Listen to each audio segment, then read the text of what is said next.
नमस्कार, मैं शिवानी। बिहारी न्यूज में आपका स्वागत है। आज है 13 फरवरी, दिन गुरुवार। खबरों की ओर बढ़ने से पहले एक नजर डालते हैं सुर्खियों पर। आज गया में होगा सीएम नीतीश की प्रगति यात्रा। गया में 1437 करोड़ की योजनाओं का करेंगे उद्घाटन। डीएम और एसपी ने तैयारियों का लिया जायजा। डीजीपी का आदेश, विशेष पहचान वाली गाड़ियों की होगी जांच। असामाजिक गतिविधियों पर रोक लगाने की बनाई योजना। अनफिट पुलिसकर्मियों को रिटायर करने का भी दिया आदेश। बिजली विभाग का विशेष बिल संग्रहण अभियान। बिजली विभाग आज से विशेष कैंप लगाकर करेगी वसूली। 16 फरवरी तक चलेगा बकाया बिल वसूली अभियान। बिहार सरकार ने किए प्रशासनिक फेरबदल। बिहार में कई अधिकारियों को मिली नई जिम्मेदारी। कार्य संचालन में सुधार के लिए की गई यह फेरबदल। सरकारी अस्पतालों में ऑनलाइन शिकायत प्रक्रिया हुई शुरू। मरीज अब CPGRAMS पोर्टल पर शिकायत कर सकेंगे दर्ज। मेरा अस्पताल पोर्टल पर दे पाएंगे फीडबैक। भारत ने वनडे में इंग्लैंड को 3-0 से किया क्लीन स्वीप। अब चलिए बढ़ते हैं 25 बड़ी खबरों की ओर विस्तार से। इंडियन कोस्ट गार्ड में 300 पदों पर भर्ती के लिए आवेदन शुरू। इंडियन कोस्ट गार्ड यानी ICG ने नाविक जनरल ड्यूटी यानी GD सहित 300 पदों पर भर्ती के लिए आवेदन प्रक्रिया शुरू कर दी है, जो कि 25 फरवरी तक चलेगी। आवेदन के लिए उम्मीदवारों को official website join Indian coast guard CDAC.in पर जाकर जरूरी डिटेल्स भरकर रजिस्ट्रेशन करना होगा। शैक्षिक योग्यता, नाविक जनरल ड्यूटी के लिए 12वीं पास और नाविक डोमेस्टिक ड्यूटी के लिए 10वीं पास और UPSSSC पेट 2023 स्कोर कार्ड अनिवार्य है। आयु सीमा 18 से 22 साल तक निर्धारित है। फीस जनरल OBC PWD के लिए 300 रुपये, SC ST के लिए निःशुल्क है। सैलरी 21,700 रुपये प्रति माह है और चयन प्रक्रिया लिखित परीक्षा के आधार पर होगी। डीजीपी का आदेश, विशेष पहचान वाली गाड़ियों की होगी जांच। बिहार के डीजीपी विनय कुमार ने एक बार फिर कहा कि अनफिट पुलिसकर्मियों को रिटायर किया जाएगा और गाड़ियों पर पुलिस प्रेस जैसी विशेष पहचान को लेकर जांच की जाएगी और यह कदम असामाजिक गतिविधियों जैसे शराब सप्लाई पर रोक लगाने के लिए उठाया गया है। डीजीपी ने कहा कि पुलिसकर्मियों की फिटनेस का पहले से प्रावधान है और काम की समीक्षा के बाद जो सक्षम नहीं होंगे उन्हें रिटायर कर पेंशन दी जाएगी। इसके अलावा 50 साल से अधिक उम्र के पुलिसकर्मियों की भी जाँच होगी, जिसमें DSP रैंक के अफसर भी शामिल हैं। 31 मार्च तक कार्रवाई की जा सकती है। नीतीश कुमार ने दी शबे बारात की बधाई। बिहार के मुख्यमंत्री नीतीश कुमार ने शबे बारात के मौके पर प्रदेशवासियों, विशेषकर मुस्लिम भाई बहनों को बधाई और शुभकामनाएं दी। उन्होंने कहा कि शबे बारात का त्यौहार बहुत पवित्र है, जब लोग रात भर इबादत करते हैं और अपने पूर्वजों को याद करते हैं। इस रात मांगी गई दुआएं खुदा कबूल करते हैं। मुख्यमंत्री ने अपील की कि हम सब इस मुबारक रात पर दुआ करें कि प्रदेश में प्रेम और सद्भावना बढ़े और बिहार निरंतर प्रगति की ऊंचाई पर पहुंचे। इस साल शबे बारात 13 फरवरी यानी गुरुवार को पड़ रहा है। बिजली विभाग आज से विशेष कैंप लगाकर करेगी वसूली। बिजली बिल का भुगतान न करने वाले उपभोक्ताओं के लिए 13 फरवरी से विशेष बिजली बिल संग्रहण अभियान शुरू होगा, जो 16 फरवरी तक चलेगा। इस दौरान बकाया बिल का भुगतान न करने वालों के कनेक्शन काटे जाएंगे। NBPDCL के प्रबंध निदेशक डॉक्टर नीलेश रामचंद्र देवरे ने उपभोक्ताओं से अपील की है कि वे तुरंत अपना बकाया बिल जमा करें। NBPDCL द्वारा 10 फरवरी से 30 मार्च तक विशेष कैंप भी लगाए जाएंगे, जहां बिल सुधार, प्रीपेड मीटर खराबी और कनेक्शन से संबंधित समस्याओं का समाधान किया जाएगा। बिजली आपूर्ति बाधित न हो, इसके लिए बिल का समय पर भुगतान अनिवार्य है। सरकारी अस्पतालों में अब ऑनलाइन शिकायत दर्ज कर सकेंगे। बिहार समेत सभी राज्यों के सरकारी अस्पतालों में मरीज अब ऑनलाइन शिकायत दर्ज करा सकेंगे। मरीज CPGRAMS पोर्टल पर अपनी शिकायतें दर्ज करेंगे और मेरा अस्पताल पोर्टल पर फीडबैक दे पाएंगे। इसके आधार पर कार्रवाई की जाएगी। स्वास्थ्य मंत्री प्रताप राव जाधव ने राज्यसभा में यह जानकारी दी। प्रत्येक केंद्रीय सरकारी अस्पताल में नोडल अधिकारी नियुक्त किए गए हैं, जो शिकायतों का समाधान करेंगे। अगर नागरिक समाधान से असंतुष्ट हो तो वे उच्च स्तर पर अपील कर सकते हैं। इसके अलावा बिहार में जलमार्गों के विकास पर भी चर्चा हुई, जिसमें गंगा नदी के अंतर्गत कई परियोजनाओं की प्रगति 64.91% तक हुई है। आज गया में होगा सीएम नीतीश का प्रगति यात्रा। बिहार के गया जिले में मुख्यमंत्री नीतीश कुमार 13 फरवरी यानी आज प्रगति यात्रा के तहत जो आएंगे। यहां वो जिला मुख्यालय इमामगंज और बोध गया जो आएंगे। मुख्यमंत्री के आगमन को लेकर जिलाधिकारी डॉक्टर एस.एम. त्यागराजन और एसपी आनंद कुमार ने बीते दिन तैयारियों का जायजा लिया। मुख्यमंत्री ने जिले में 1437 करोड़ की लागत से विभिन्न योजनाओं का उद्घाटन और शिलान्यास करने की घोषणा की। इनमें 64 करोड़ की लागत से अस्पताल का निर्माण शामिल है, जिसके तहत पहले चरण में 29 करोड़ खर्च किए गए हैं। सुरक्षा व्यवस्था के लिए पुलिस बल की तैनाती की गई। 12वीं के बाद इन माध्यमों से कर सकते हैं करियर की तैयारी। बिहार कौशल विकास मिशन द्वारा एक अकाउंट पर साझा की गई जानकारी के अनुसार कुशल युवा कार्यक्रम के तहत 12वीं के बाद करियर की तैयारी के लिए बेहतरीन अवसर प्रदान किए जा रहे हैं। इस कार्यक्रम में कम्युनिकेशन स्किल्स, कंप्यूटर नॉलेज और सॉफ्ट स्किल्स जैसे महत्वपूर्ण कौशल का प्रशिक्षण दिया जाता है, जो युवा को अपने करियर में सफलता प्राप्त करने में मदद करता है। फरवरी 2025 बैच के लिए नामांकन प्रक्रिया शुरू हो चुकी है और आवेदन की अंतिम तिथि 17 फरवरी 2025 है। इस अवसर का लाभ उठाकर युवा अपनी क्षमताओं को और बेहतर बना सकते हैं और आत्मनिर्भर की दिशा में एक कदम बढ़ा सकते हैं। बिहार में अधिकारियों को मिली नई जिम्मेदारी। बिहार सरकार ने प्रशासनिक गलियारे में बड़ा फेरबदल करते हुए आईएएस अधिकारियों को नई जिम्मेदारियां सौंपी हैं। इस बदलाव का उद्देश्य सरकारी कार्यों के सुचारू संचालन और कुशल प्रशासनिक व्यवस्था को बनाए रखना है। नए नियुक्त अधिकारियों में अजय यादव को निदेशक उच्च शिक्षा और प्रबंध निदेशक बिहार राज्य पाठ्य पुस्तक प्रकाशन निगम, दिनेश कुमार को प्रमंडलीय आयुक्त मुंगेर, अनिमेश कुमार पराशर को प्रबंध निदेशक बुडको, उदयन मिश्रा को विशेष सचिव पर्यटन विभाग, पवन कुमार सिन्हा को अपर सचिव जल संसाधन विभाग, श्याम बिहारी मीणा को निदेशक अनुसूचित जाति एवं जनजाति कल्याण विभाग, राजेश कुमार को अपर सचिव संसदीय कार्य विभाग, अहमद महमूद को निदेशक विज्ञान विभाग, विजय प्रकाश मीणा को अपर सचिव नगर विकास विभाग, योगेश कुमार सागर को निदेशक निःशक्तता और अभय झा को संयुक्त सचिव ग्रामीण कार्य विभाग बनाया गया है। कई बॉलीवुड गायक बिहार दिवस में हो सकते हैं शामिल। बिहार दिवस 22 से 24 मार्च तक गांधी मैदान में आयोजित किया जाएगा, जो काफी महत्वपूर्ण होगा। इस अवसर पर बॉलीवुड के कई गायकों को बुलाने की योजना है, जिनमें उदित नारायण और अरिजीत सिंह के नाम चर्चा में है। हालांकि उनकी पटना आने की पुष्टि नहीं हुई है। इस बार बिहार दिवस का थीम उन्नत बिहार विकसित बिहार है और 41 विभागों को गांधी मैदान में स्टॉल लगाने के लिए आमंत्रित किया गया है। शिक्षा विभाग द्वारा 3 मार्च से 27 मार्च तक गांधी मैदान की बुकिंग की गई है। क्षेत्रीय कलाकारों को प्रोत्साहित करने के लिए सांस्कृतिक कार्यक्रमों का आयोजन होगा और पर्यटन विभाग बिहार के पर्यटन स्थलों को प्रदर्शित करेगा।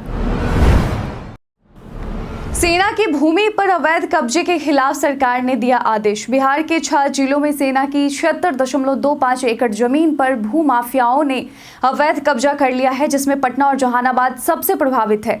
पटना के नौसा क्षेत्र में 19.88 एकड़ और जहानाबाद के कुदरा में 18.96 एकड़ जमीन पर कब्जा है। मुजफ्फरपुर, सासाराम, गोपालगंज और अन्य जिलों में भी अतिक्रमण हुआ है, जिसमें सरकारी विभागों का भी हिस्सा है। सेना ने इस पर कार्रवाई के लिए बिहार सरकार के राजस्व विभाग से मदद मांगी और अब राज्य सरकार ने संबंधित जिलों के समाहर्ताओं को अतिक्रमण हटाने का आदेश दिया है। गलत म्यूटेशन और मुकदमेबाजी भी समस्या उत्पन्न कर रहा है। ड्राफ्ट फीचर से व्हाट्सएप हुआ और भी बेहतर। व्हाट्सएप का ड्राफ्ट फीचर एक कमाल का अपडेट है, जिसने करोड़ों यूजर्स की एक बड़ी परेशानी को दूर कर दिया है। पहले जब आप कोई मैसेज लिखते थे और कॉल आने या दूसरे ऐप पर स्विच करने की वजह से मैसेज अधूरा रह जाता था, तो वह खो जाता था। अब इस फीचर के कारण अगर आप अधूरा मैसेज छोड़ते हैं तो वह ड्राफ्ट के रूप में चैट में सुरक्षित हो जाता है। इससे यूजर्स को फिर से मैसेज लिखने की जरूरत नहीं होती। यह फीचर एंड्रॉयड और आईफोन दोनों यूजर्स के लिए उपलब्ध है, जिससे चैटिंग का अनुभव और भी आसान और सुविधाजनक बन गया है। हाजीपुर के पानिनी ने किया राज्य का नाम रोशन। हाजीपुर के 16 वर्षीय पानिनी ने जेईई मेन में बिहार टॉप किया है और उनकी ऑल इंडिया रैंक 23वीं है। पानिनी एक शिक्षक परिवार से आते हैं। उनके पिता संजय कुमार शर्मा प्रिंसिपल और मां नीभा कुमारी शिक्षिका हैं।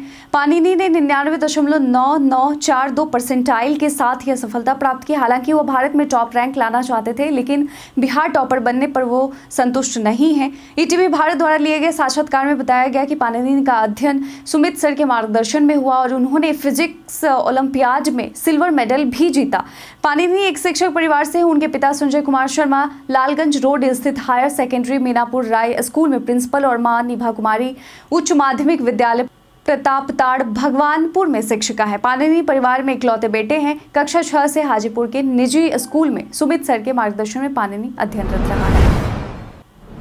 नेहा शर्मा ने गोएथे संग्रहालय जर्मनी का किया यात्रा। बिहार की बेटी और बॉलीवुड अभिनेत्री नेहा शर्मा ने हाल ही में अपनी जर्मनी यात्रा के अद्भुत क्षणों को सोशल मीडिया पर साझा किया। उन्होंने फ्रैंकफर्टर गोएथे संग्रहालय का दौरा किया, जहां उन्होंने प्रसिद्ध जर्मन लेखक गोएथे की साहित्यिक धरोहर को देखा। नेहा ने इंस्टाग्राम पर अपनी यात्रा की झलकियां पोस्ट की, जिसमें वो संग्रहालय के बाहर पोज देती नजर आई और ऐतिहासिक नोटों के बीच भी एक तस्वीर साझा की। उनके पोस्ट में कैप्शन था, थोड़ी सर्दी की ठंड, थोड़ी सुनहरी चमक और बहुत सारी अच्छी वाइब्स। उनकी सहज शान और बौद्धिक जिज्ञासा को प्रशंसा मिली। बिहारी पर्यटन में आज हम बात करेंगे दशरथ मांझी मार्ग की। दशरथ मांझी ने करीब 22 साल तक पहाड़ काट कर सड़क बनाई। मांझी गया के पास गहलौर में रहते थे। मांझी की पत्नी 1959 में पहाड़ से गिर गई थी और फिर मांझी ने उसी पहाड़ से सड़क बनाने का फैसला किया, जो उनकी पत्नी के निधन की यानी स्वर्गवास का कारण बना।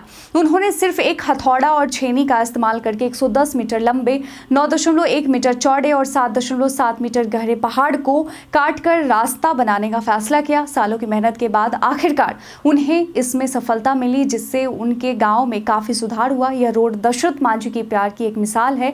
अगर आप सच्चे प्रेम में विश्वास करते हैं तो आपको यहाँ एक बार जरूर जाना चाहिए।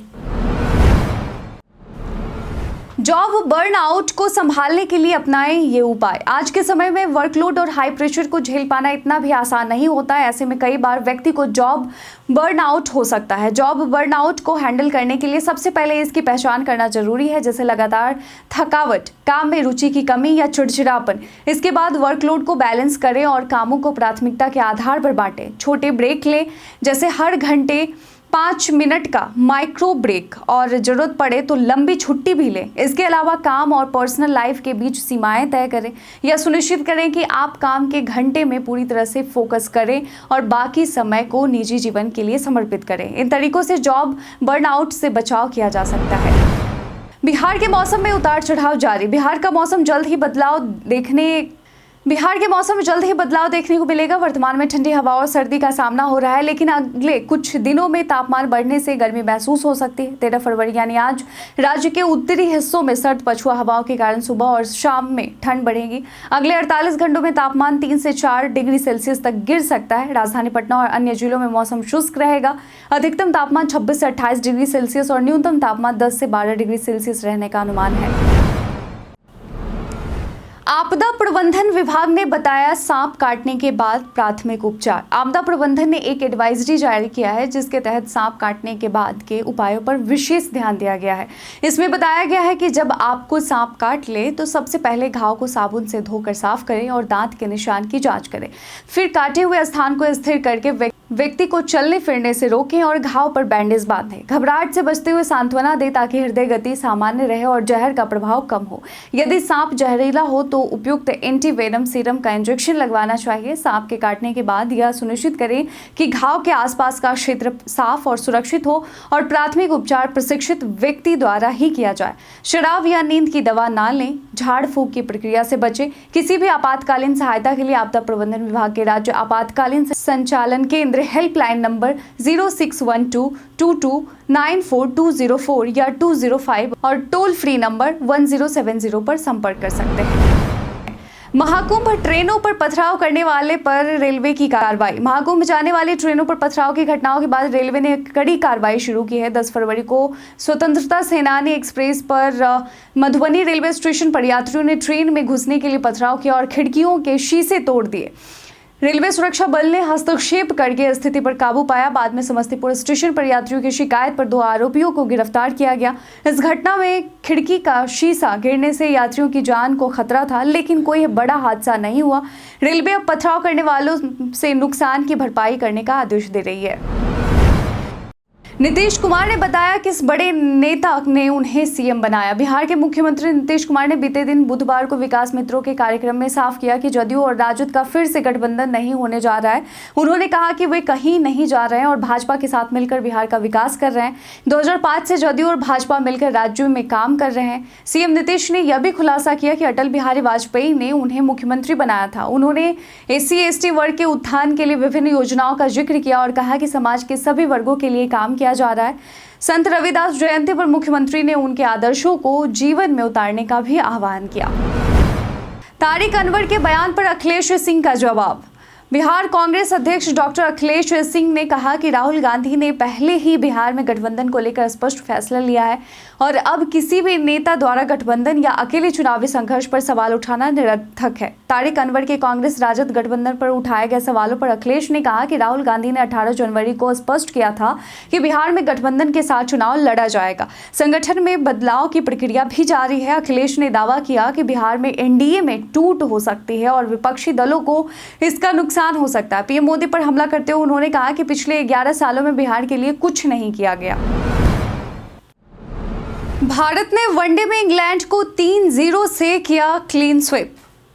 भारत ने इंग्लैंड को 3 मैचों की वनडे सीरीज में 3-0 से क्लीन स्वीप कर दिया है। तीसरे मुकाबले में भारत ने इंग्लैंड को 142 रनों से हराया। भारत ने पहले बल्लेबाजी करते हुए 356 रन बनाए, जिसमें शुभमन गिल के 112 रन, विराट कोहली के 52 और श्रेयस अय्यर के 78 रन शामिल थे। इंग्लैंड 214 रन पर ढेर हो गया, जहां टॉम बैंटन और गस एटकिंसन ने 38 रन बनाए। भारत के गेंदबाजों ने शानदार प्रदर्शन किया, जहां अर्शदीप सिंह, हर्षित राणा, अक्षर पटेल और हार्दिक पांड्या ने 2-2 विकेट लिए। इस जीत के साथ भारत ने सीरीज 3-0 से जीत ली।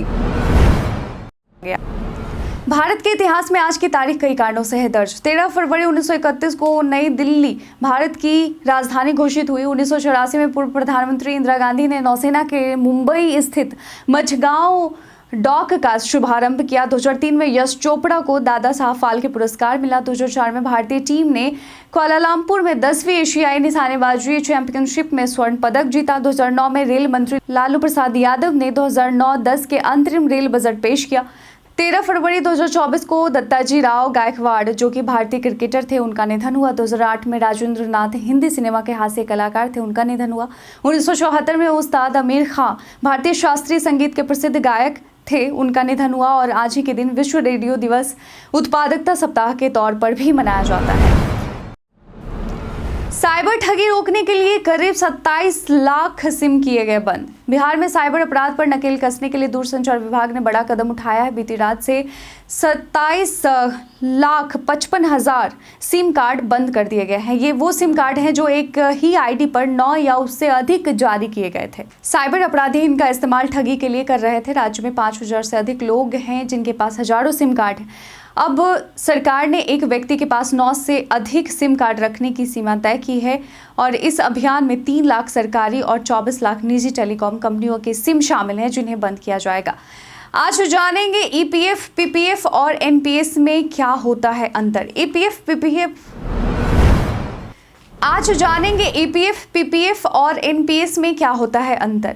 EPF, PPF और NPS तीनों रिटायरमेंट सेविंग्स स्कीम्स हैं, लेकिन इनमें कुछ प्रमुख अंतर है। EPF यानी एम्प्लॉयज प्रोविडेंट फंड, यह कर्मचारियों के लिए अनिवार्य स्कीम है जिसमें 12% कर्मचारी और कंपनी की तरफ से जमा होता है और यह रिटायरमेंट के बाद पेंशन के रूप में मिलता है। PPF यानी पब्लिक प्रोविडेंट फंड, यह एक वॉलंटरी स्कीम है जिसमें आप 500 से 1.5 लाख रुपए तक निवेश कर सकते हैं। इसका मैच्योरिटी पीरियड 15 साल है और यह टैक्स छूट भी प्रदान करता है। NPS यानी नेशनल पेंशन सिस्टम, यह लॉन्ग टर्म स्कीम है जिसमें आप पेंशन के लिए नियमित निवेश कर सकते हैं। इसमें टैक्स छूट का लाभ मिलता है और रिटायरमेंट के बाद पेंशन प्राप्त होती है, लेकिन इसमें निवेश का एक हिस्सा शेयर बाजार में जाता है। हम प्रतिदिन आपसे 5 ऐसे जरूरी सवाल और उसके जवाब पूछते हैं जो कि BPSC, बिहार पुलिस दारोगा समेत SSC जैसे अन्य प्रतियोगी परीक्षाओं में काम आएंगे। सवाल इतिहास, बिहार स्पेशल, विज्ञान, करंट अफेयर्स और भूगोल से रहेंगे। पूछे गए 5 सवाल में आपने कितना सही उत्तर दिया है यह हमें कमेंट सेक्शन में लिखकर जरूर बताएं। आज का हमारा पहला सवाल है, बापू के कदमों में के लेखक कौन थे। Option A Karpoori Thakur, option B Ramdhari Singh Dinkar, option C doctor Rajendra Prasad, option D Nagarjun. इसका सही उत्तर है option C doctor Rajendra Prasad. आज का दूसरा सवाल है, बिहार के बरौनी तेल रिफाइनरी के निर्माण में किन देशों ने मदद की? ऑप्शन ए यूके और जर्मनी, ऑप्शन बी ऑस्ट्रेलिया और USA, option C UAE, option D रूस और रोमानिया। इसका सही उत्तर है ऑप्शन डी रूस और रोमानिया। आज का तीसरा सवाल है, बिहार में चावल के बाद कौन सी फसल सबसे अधिक उगाई जाती है? ऑप्शन ए आलू, ऑप्शन बी मक्का, ऑप्शन सी चना, ऑप्शन डी गेहूं। इसका सही उत्तर है ऑप्शन डी गेहूं। आज का चौथा सवाल है, किस अंतरिक्ष संगठन ने बृहस्पति के चंद्रमा का अन्वेषण करने के लिए यूरोपा क्लिपर मिशन लॉन्च किया है? Option A ISRO, option B NASA, option C CNSA, option D ESA। इसका सही उत्तर है ऑप्शन बी NASA यानी नासा। आज का पांचवा और आखिरी सवाल है, हाल ही में माया सैंडो किस देश की राष्ट्रपति चुनी गई हैं? Option A Belgium, option B Moldova, option C चेकिया, ऑप्शन डी स्पेन। इसका सही उत्तर है ऑप्शन बी मोल्दोवा।